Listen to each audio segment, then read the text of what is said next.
The last 12 months have been the worst 12 months in Arizona sports history. Get that stuff out of here. It's Southwest Bias.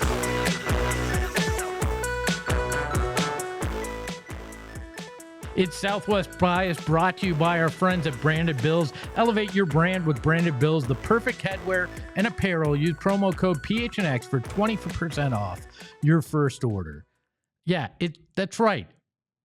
Arizona sports has suffered its worst 12-month period ever. I know it sounds crazy because we've been through dark times. We've had rough patches. We have dealt with so many things in the valley that most sports towns never have to even conceive of. But the last 12 months, we have been through the ringer. The Phoenix Suns were expected to be a super team, a big three, an improved roster going into this year. Last season, an utter and total disappointment. They wind up struggling through the regular season, getting the 6th seed despite being the favorite in the West by many going into the year, and then get swept by the young upstart Minnesota Timberwolves without showing any heart and any hustle in the process. But a new year and a new roster, you think, oh, there's new opportunity. But instead, somehow, they're worse. At best, they're going into the All-Star break as a 500 basketball team, despite tinkering with the roster and changing things to try to make it better around Kevin Durant and Devin Booker. In fact, they changed coaches to another coach with an NBA championship in Mike Budenholzer after they unceremoniously kicked out Frank Vogel after one season, and it's worked out even worse. The Phoenix Suns are probably the biggest disappointment that we've ever had as Phoenix Suns fans over the last 12 months due to the expectations. People thought that this was the best chance ever Phoenix had to win because of the roster that had been constructed. But instead, it was fantasy basketball and not actually really basketball that was plausible. But that's not all. The Arizona Cardinals came into the season and everybody thought that they were going to struggle mightily. Instead, they start the season 6-4, and everybody thinks they figured it out, that Jonathan Gannon and Monty Ossenfort found the right mix. They had the West basically in their hands. They held their own fate in their hands, and instead they backslid.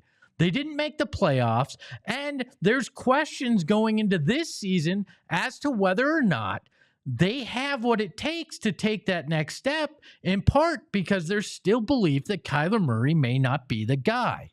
The Arizona Diamondbacks, they came off an improbable World Series run, an unbelievable sports moment that galvanized the state. Everybody thought that they were the young and up-and-coming team in the NL that people had to fear. And they added Jordan Montgomery, one of the elite pitchers, at least everybody thought, of free agency from the team that had just beat them in the World Series. Instead, Jordan Montgomery flames out. The Diamondbacks wind up missing the playoffs on an extra day in the season. They went 163 games basically in with their opponents due to weather, and they didn't make the playoffs. A team that had just won the NL doesn't even get into the playoffs the following season when they were supposed to be better. How about U of A football down the I-10 from here? They had a 10-3 record the previous season, and they looked like a team that was going to make some noise as they shifted from the Pac-12 to the Big 12. They finished the season 14th in the college football rankings in 2023. But then Jed Fish decided to leave for Washington. And despite most of the players staying, and in particular on offense, this team wound up backsliding to 4-8, another disappointment for Arizona over the last 12 months. Oh, and how about the Mercury? They supposedly had a big three. They brought in Kalia Copper to go with Brittany Griner and Diana Taurasi. You had Sophie Cunningham. You had Natasha Cloud. You had a roster that seemed prepped to win in the WNBA. Instead, they finished 19-21 and faced a similar fate as the Suns as they got swept by the W's version of the Minnesota team. The Lynx took care of them just like the Timberwolves took care of the Suns. Another disappointment that led up to Brittany Griner leaving the franchise and Natasha Cloud being traded, as was fan favorite Sophie Cunningham. Now, they improved the roster is what everybody feels going into this season, but that doesn't make last season any less of a disappointment. And that's before we get to the big part, the Arizona Coyotes. The Valley lost an entire franchise over the last 12 months in a sport that had grown roots over the last quarter of a decade, or quarter of a century, not even a quarter of a decade, quarter of a century. The last 25 years, hockey had flourished in the Valley from youth programs to the ASU hockey program, and there were a diehard group of hockey fans for the NHL's Arizona Coyotes. And you can't tell me otherwise because I've seen it here at PHNX time in and time out how much people love hockey. And instead, poor ownership and a lot of issues over the last few, handful of years led to them leaving with about a month's notice from Tempe all the way to Salt Lake City. Instead of having the Arizona Coyotes, you now have the Utah Hockey Club, who couldn't get out of their own way to even get a name in time before their season. And they're playing in an arena with more obstructed view seats than the Coyotes had when they moved to America West Arena in 1996. You're no longer a four-sport state. You no longer are one of those rare cities that you can watch MLB, NFL, NHL, and the NBA in. You lost an entire franchise. And sure, ASU basketball has struggled, but ASU football had a magical run. And it was fun and unexpected. And all credit to Coach Dillingham and Cam Scadaboo and Sam Levitt and the entire team that did something the Valley didn't expect. But it ended in heartbreak, too, in a game that they should have won in the Peach Bowl. So even in the good, we still got crushing heartbreak, stealing defeat from the jaws of victory. This was the roughest 12-month period in Arizona sports, hands down. And if you don't want to go that far, fine. Call it the most disappointing 12 months in Arizona sports history. Because in the past, we've been the place that stole the team. But now, we're the place that the team was taken from.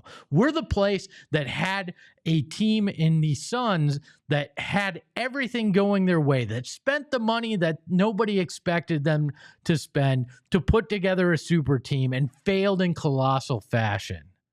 We're the team that went to the World Series and couldn't even make the playoffs. We're the city that had an NFL team that looked like they turned a corner and backslid. This has been a terrible 12 months in Arizona sports. But what do I know? Maybe that's just my Southwest bias showing.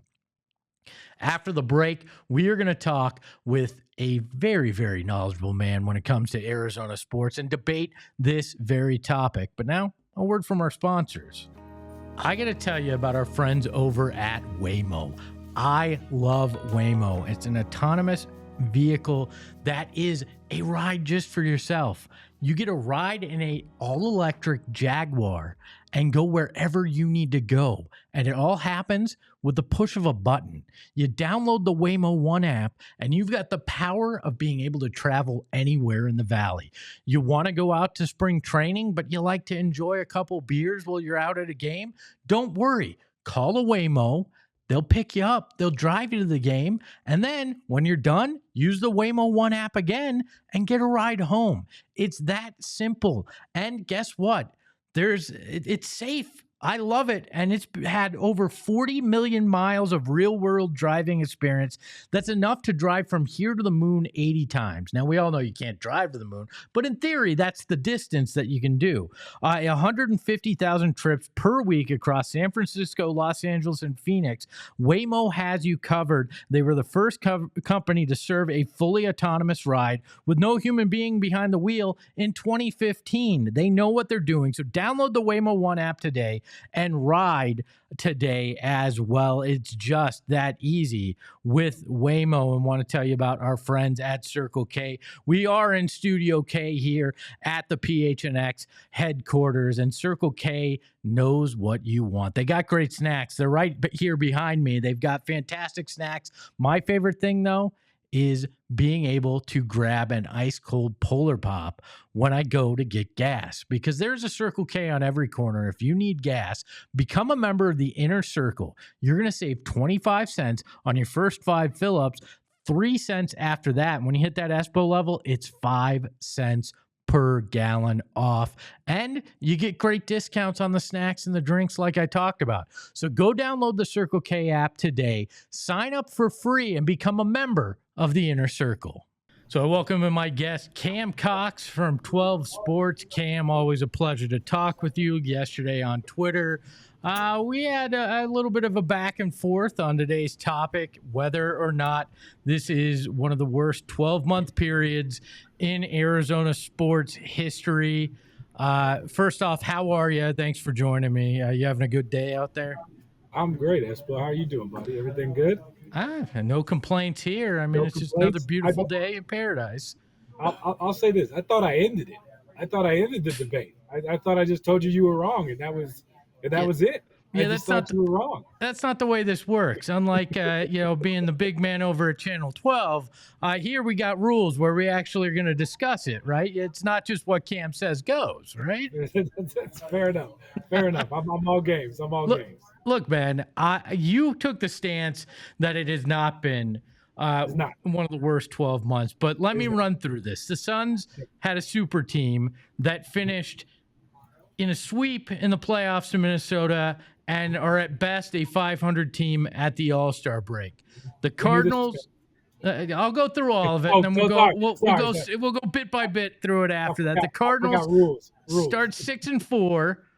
They look like they're going to win the NFC West, and they choke down the stretch and miss the playoffs. The D-backs follow up a World Series win by signing one of the top free agent pitchers. He is a total bust. They missed the playoffs. U of A football finishes 4-8 after they finished 10-3 and were ranked 14th in the country. The Coyotes leave the state. They leave the state completely. The Mercury finished 19-21. They get swept in the playoffs. Brittany Griner leaves for Atlanta. Diana Taurasi is likely to retire. And Sophie Cunningham, a fan favorite, gets traded. The one bright spot is ASU football that surprises everybody. And in turn, ASU basketball decides to crap the bed. All right? To me, it's one of the worst 12-month runs, and I don't see an argument that it's not. Oh, Espo, come on, listen. ASU, their run. I think when you have a moment like ASU football had this Christmas and December and New Year's and the back half and everything that happened with ASU football, to me, like, that just disqualifies your question. Like, you can't have a moment like that. You can't be like, this is bad, but this one thing was great. No, that one thing was pretty good. Now, as you kind of read off, and as I was trying to write down very quickly, because you just kept going from bad thing after, and then you hear it, and it's just like, whoa, we've been through a lot over these past 12 months. I think, listen, ASU's run disqualifies that question right off the rip. You can't say it's been one of the worst, the worst period in Arizona sports history when you just had one of the best moments, in my eyes, in Arizona sports history.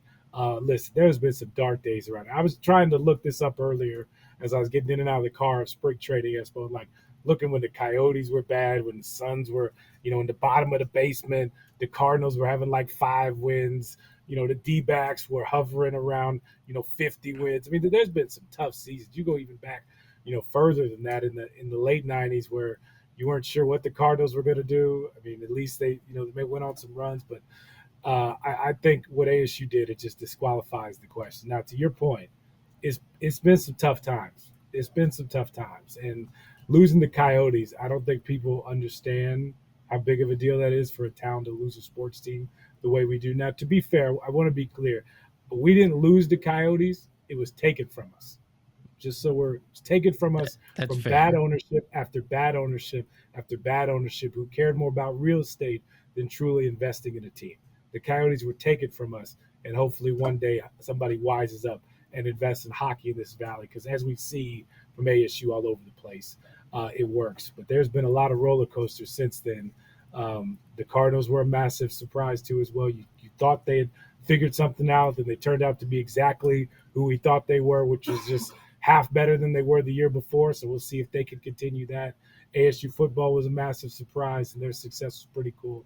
ASU basketball, I think we all did not see this coming. This is Bobby Hurley's best class ever, and it just, like the Suns, it just hasn't worked. Unlike the Suns, though, I think ASU basketball will work with time together, and when their young stars grow together. With this Suns team, there is not an amount of time on this universe that's going to fix this and make this team a contender, unfortunately, which is hard to fathom because you just don't understand how they can't build around those three guys and how those three guys can't win. Bobby Hurley was like my dating life in college. I could recruit really well, but I couldn't make anything work after that. But no game, Espo. No, come on. I had game to initially. Couldn't actually have a relationship. No when you look at this, though, I don't want to take away from ASU, right? Because ASU had a fantastic run in football. It was fun, and there is no doubt in that. But then you counteract it with what happened down in Tucson, which was the expectation was the kind of run that ASU had, and they completely fell off the face of the planet. I feel like those two things in some cosmic way cancel each other out in the state, right? It's a push there. Then you're looking at the Suns, who over the last two seasons and over the last 12 months came in with massive expectations, probably the biggest hope for championship or bust ever, and they completely have busted in 2 straight seasons. And it's just it's one thing after another, and then you add on the fact, like we talked about, hockey works in the valley. Hockey belongs in the desert. There's no doubt about it. When you look at youth hockey, you look at what ASU's doing, but complete ineptitude cost this city and this state the NHL, right? We are no longer a 4 major sport state because of that complete and utter mismanagement of that franchise. So to me, okay, maybe I'll concede it's not the worst, but can you at least agree that it's the most disappointing 12 months that we've seen in the Valley? I mean, because there were so many expectations on multiple fronts. And even with the Coyotes, it was like they finally turned the corner. These young guys have brought a youth movement. They've got a coach that seems to be speaking to them. It feels like we're finally going to see winning hockey, and they get ripped away too. Like, to me, at the very least, it's the most disappointing 12 months that we've seen. And you forgot the D-backs missing the playoffs on a bonus day and at the end of the year. But then all of a sudden they make you forget about that when they spend all this money in the offseason. It's like, hey, we're locked and loaded again for the World Series. I'll say this. I still don't think it's one of the most disappointing times in Valley sports, because I still feel like with every bad, there's come some good, whether it's with the same team, a different team, or however you look at your sports in the city. There just seems to be, regardless of what happens, Espo, always typical Arizona sports moments. Like we can never just have all the nice things. Like all the nice things, we can never just get the nice car, the nice house. Something always has to break at some point. And whether it's how the D-backs ended the season, and all of a sudden those games that we complained about in the summer and in August, to come up one game short, like that's unheard of in baseball, right? On a bonus day where they're sitting there with their bags packed. But then, like I said, you spend all this money in the offseason, and it's like, hey, that's forgiven, because now this team can really go win the World Series. Once again, the Cardinals, that we all thought the front part of their schedule was going to be brutal. They were going to be 0-6, and yet here they were in contention once again going into the back half before they just fell off a cliff. But yet they win more games than they've won the past 2 seasons combined. And everyone thinks now is the year to kind of decide everything where they have all this cap space. So there is light at the end of the tunnel. ASU basketball, that totally flipped on its head. But then who knows what's going to happen with Bobby Hurley here at the end of the year and what that means with this program. Maybe that re-excites the fan base a little bit. We'll have to see. ASU basketball, Arizona, Tommy Lloyd, what they're doing. They're playing well. And then you have U of A, the football program. Maybe they could catch fire in this year, unlike last year. So I just think with all the bad came some good at some point. And even the Mercury, you lose Brittany Griner, which I think is a basketball move, by the way. I think it was a mutual parting of the ways, in my opinion. Diana Taurasi is likely going to retire. But then you load up on 2 new All-Stars. You have a new kind of face, and they're going to play a quicker brand of basketball. So, with the bad has come some good. And there still was a very close championship quest that was ASU football. So it wasn't terrible, but there was a lot of disappointment, to your point. So are we the problem? Is it our expectations that are the problem? Not us as media, but the Valley as a whole. No. I think the Valley's really real. I think the stuff with the Suns, though, expectations deserve to be there, and we were all disappointed by how this has played out.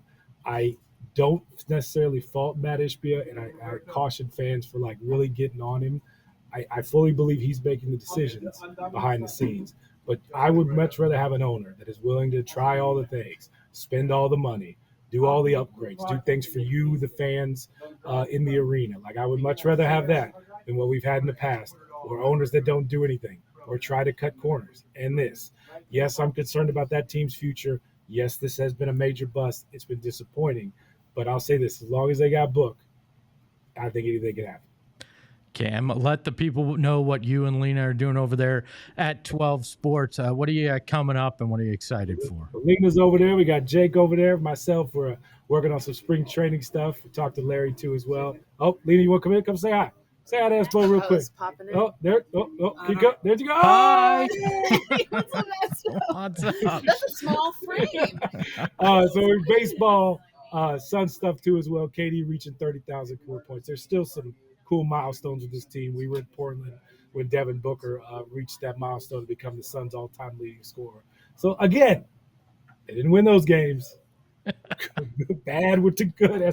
It's typical Arizona sports modes. That's what we go through. We can never have all the nice things.